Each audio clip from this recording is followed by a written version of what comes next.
So welcome to lesson number 7, where we're going to be dealing with algebraic fractions. Now, you've dealt with fractions in primary school involving numbers, and exactly the same procedures are involved there. So I'll do a quick review of what you actually do when you multiply fractions together and when you add fractions together. And then we'll bring that into algebraic terms. You have your notes downloaded. You're on lesson number 7. As I keep on saying, do the class with me. Be filling in the examples as we go through it. So let's start.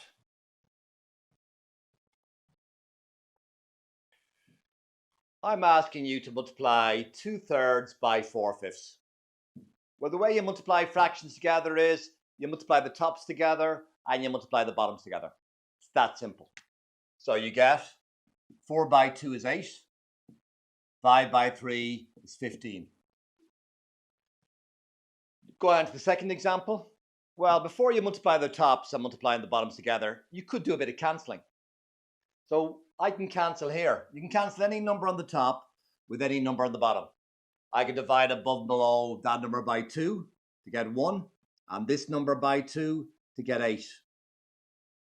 I can divide above and below by 5. So I could divide that by 5 to get 1 and do the same up here to get 3. Now look at the numbers that are left. Multiply the tops and multiply the bottoms. So 3 by 1 is 3 and 8 by 1 is 8. So my answer is 3/8. If you're looking at your notes, it's very simple. When you multiply fractions, you multiply the top numbers and you multiply the bottom numbers.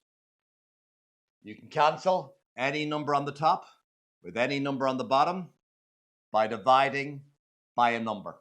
So that's what we've just done. Right, moving on. What happens if I multiply x to the power of 4 by x cubed? You've seen this already. X is called the base. When you have the same base, you just simply add the powers. So I add the powers there to get x to the power of 4 plus 3, which of course is x to the power of 7. So when you multiply numbers that have the same base, you just simply add the powers. What about dividing numbers with the same base? So the base here is x. So it's x to the power of 5 divided by x cubed. Well, let me do it the long way. So what is x to the power of 5 mean? It means x multiplied by itself 5 times. And what does x cubed mean? It means x multiplied by itself 3 times. And of course, lots of stuff is now going to cancel. What am I left with? I'm left with x by x on top, and x by x is x squared. So what's the quick way to do it? The quick way to do it, of course, is to subtract the bases. So the quick way to do that would be, when I divide them, it's going to be x to the power of 5 minus 3, which is x squared. But that's a rule that you've seen before. So going back to our notes,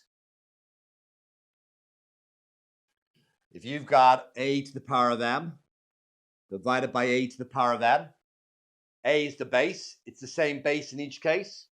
The answer will be a to the power of m minus n. Let's move on to another example. Let's say I've got b squared divided by b to the power of 6. Well, let's do that in the long way. The long way is, what's b squared? It's b by b. On the bottom, what's b to the power of 6? It's b by itself 6 times. Do a bit of cancelling. Every time I cancel, I'm left with a 1. What am I left with when I do that? 1 by 1 on top.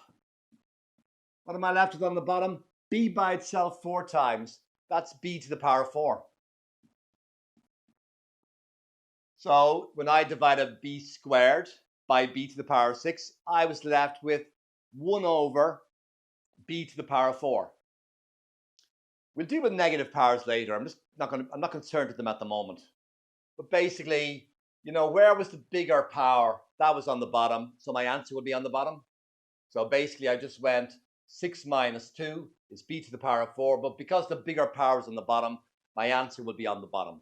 So we'll just stick with that for now, and later on we'll deal with negative powers.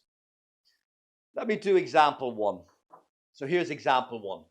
They want me to simplify those two fractions that are multiplied together. Like you do in numbers, cancel as much as you can to begin with.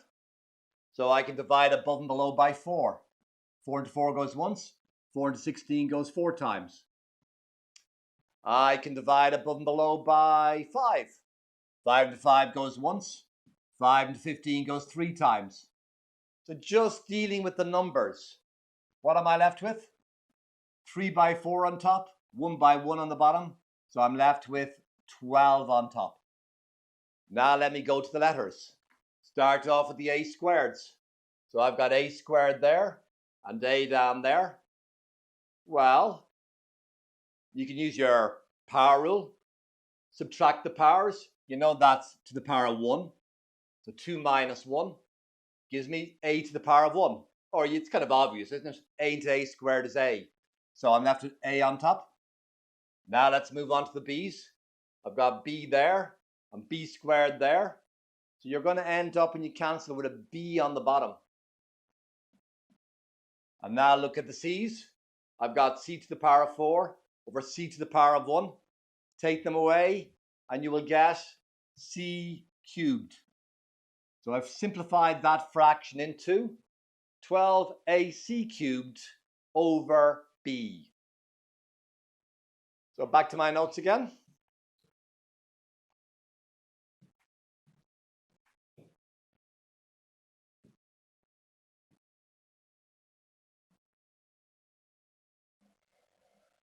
So here's a nice workout for you. You're talking about 18 questions for you to practice all your techniques in multiplying fractions together. So work on that, get that right before you go on to the next lesson.